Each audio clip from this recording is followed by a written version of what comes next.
अगर तू परमेश्वर का पुत्र है तो बचा ले अपने आप को। हे पिता, इन्हें क्षमा कर, क्योंकि ये नहीं जानते कि ये क्या कर रहे हैं।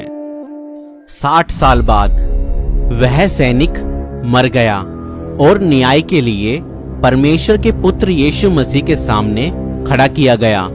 प्रभु यीशु मसीह, आप स्वर्ग, नरक और पृथ्वी का सारा अधिकार मेरे पिता ने मुझे दिया है। प्रभु यीशु मसीह, मुझे माफ कर दो। मैंने आपको, परमेश्वर के पुत्र को क्रूस पर चढ़ाया, उसे मारा, उसके मुंह पर थूका। प्रभु, मुझे माफ करो।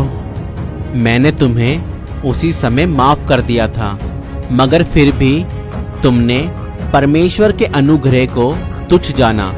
परमेश्वर ने अपने एक लौते पुत्र को जगत में भेजा ताकि सब पापी उद्धार पाएं। मैं मरकर जी उठा तो भी तुमने मुझ पर विश्वास ना करा, क्योंकि परमेश्वर ने इस जगत से ऐसा प्रेम किया कि उसने अपना एक लौता पुत्र प्रभु यीशु मसीह दे दिया, ताकि जो कोई उस पर विश्वास करे वह नष्ट ना हो परंतु अनंत जीवन पाए। परमेश्वर ने अपने पुत्र को जगत में इसलिए नहीं भेजा कि जगत पर दंड की आज्ञा दे, परंतु इसलिए भेजा कि जगत उसके द्वारा उद्धार पाए।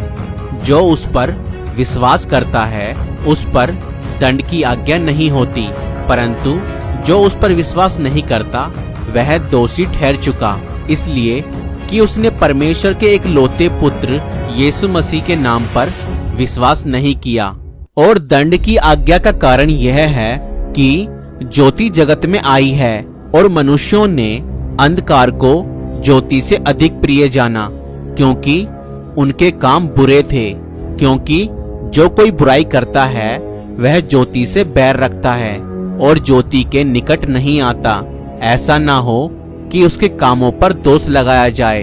परंतु जो सत्य पर चलता है वह ज्योति के निकट आता है, ताकि उसके काम प्रकट हो कि वह परमेश्वर की ओर से किए गए हैं। और उस सैनिक ने परमेश्वर के एक लौते पुत्र के नाम पर विश्वास नहीं किया था, इसलिए उसे अनंत आग में डाल दिया गया। क्योंकि मरने के बाद फिर पश्चाताप करने का कोई मौका नहीं है, इसलिए मनुष्यों को जीते जी ही अपने पापों से पश्चाताप करना होगा और यह विश्वास करना पड़ेगा कि यीशु मसीह का लहू हमें हमारे सब पापों से क्षमा देता है। जो लोग यीशु मसीह के बारे में सुनने के बाद विश्वास नहीं करते वह सब दोषी ठहर चुके हैं और उनका पाप बना रहता है और उन पर दंड की आज्ञा है। इसलिए आज आपके पास मौका है, अपने पापों से तौबा करें। यीशु मसीह आपके सभी पापों को क्षमा करेगा और विश्वास करें कि यीशु मसीह सिर्फ हमारे लिए ही इस जगत में आया और हमारे लिए ही सब कुछ सहा। यकीन मानिए, आप एक दिन मरेंगे और उसी के सामने न्याय के लिए खड़े किए जाएंगे। अगर आपने अपने जीवन में यीशु मसीह को अपना उद्धारकर्ता ग्रहण नहीं किया होगा तो आप दंड की आज्ञा का पात्र बनेंगे।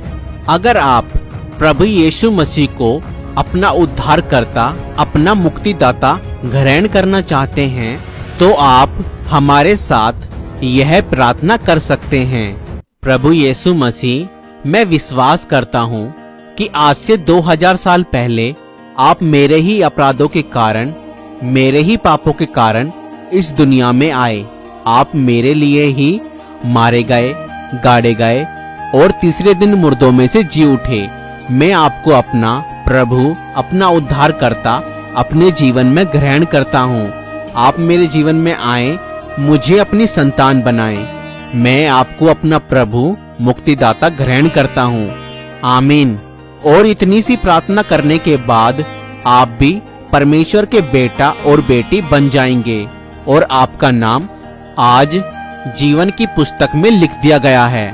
अब आप परमेश्वर के पवित्र वचन, पवित्र बाइबल को पढ़ें यीशु मसीह के पीछे चलने वालों की संगति करें और परमेश्वर पिता से प्रार्थना करने में समय बिताएं। ध्यान दें, प्रभु यीशु मसीह आपके धर्म या जात को नहीं बदलता है, वह आपके मन और जीवन को बदलता है। परमेश्वर आप सभी को आशीष दे।